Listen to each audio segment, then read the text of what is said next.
Hello there, and welcome back, or perhaps welcome for the first time. You're safe here. There's nothing to do, no place to be, just the quiet hush of the evening and a soft journey into the past.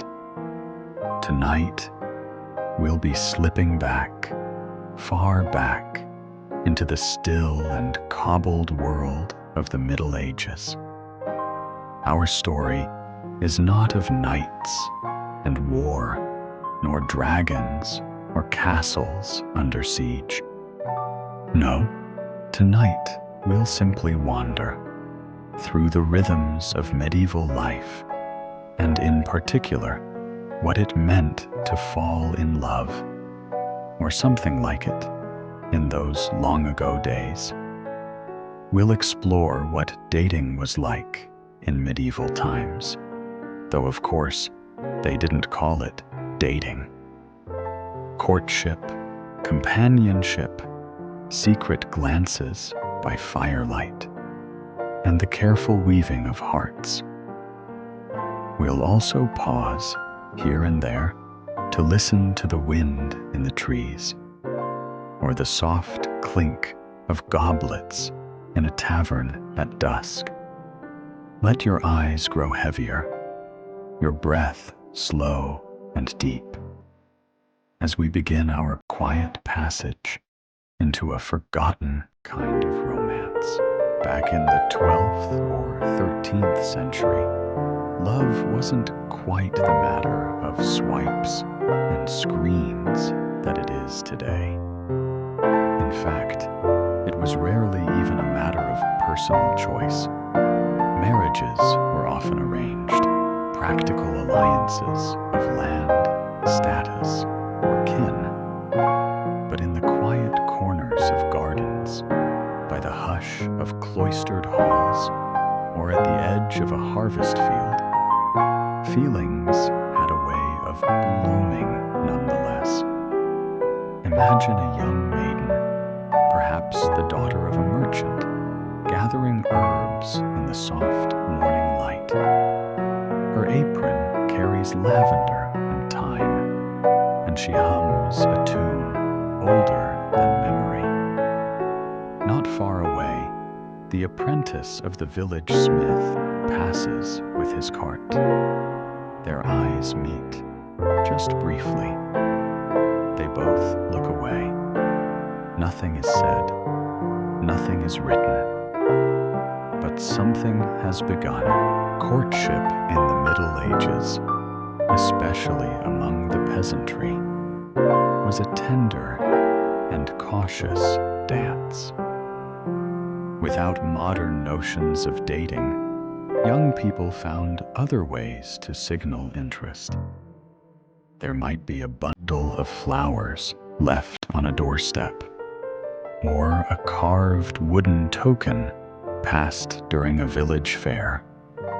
Sometimes a song was sung, not boldly, but near enough to be heard. And in these simple exchanges, entire stories were told. Of course, the rules were different for nobles. A lady of status might be courted through elaborate poems written by troubadours, singers who traveled from court to court, weaving tales of love and longing in delicate verse. These songs, often sung by firelight, painted the lady as a distant star, beautiful, virtuous, and just beyond reach. Love was a kind of yearning, a noble ache. Among the lower classes, things were simpler, and yet perhaps more honest. At midsummer festivals, young men and women would dance around the maypole, cheeks flushed, laughter rising like smoke into the starry air. A dance was often more than a dance. It was a moment, brief but treasured, of touching hands, exchanging smiles, maybe a whispered word, under the watchful gaze of parents and elders. These moments were rare and precious. And so, a shared apple, a joke passed in the field, a stolen glance across the bread stall, became small tokens in a slow-growing bond. Church bells often rang not just for worship, but to mark betrothals. Engagements were public, solemn, and blessed by clergy. But before that, before the ceremony or the vows, there was the quiet asking of permission. Sometimes the boy would seek the blessing of a father. Sometimes even the whole village would know before the girl herself. There was a courtship period of sorts, filled with quiet walks if permitted, family dinners, or supervised moments tending the animals or garden. Romance was never rushed. It unfolded like the turning seasons. And if a boy brought a girl a ribbon, if she tied it to her wrist, it was a signal. A small one, but a start. Sometimes a ribbon turned into a promise. Betrothal was no small matter. It was often as binding as a marriage itself.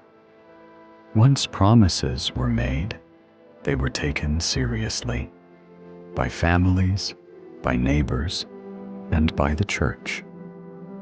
But the rituals of courtship, even then, were filled with small gestures. A carved spoon gifted on St. Valentine's Day. Yes, Valentine's Day existed even in the medieval world. Or a token ring, not of gold, but perhaps of twisted wire or pewter, slipped quietly into the palm. A letter might be penned, or dictated if one could not write, and carried by a trusted friend. These letters were not passionate declarations, but gentle notes, words of longing, of hope, and sometimes of poetry copied from a book. And if the letter was accepted, a heart would rest a little easier that night.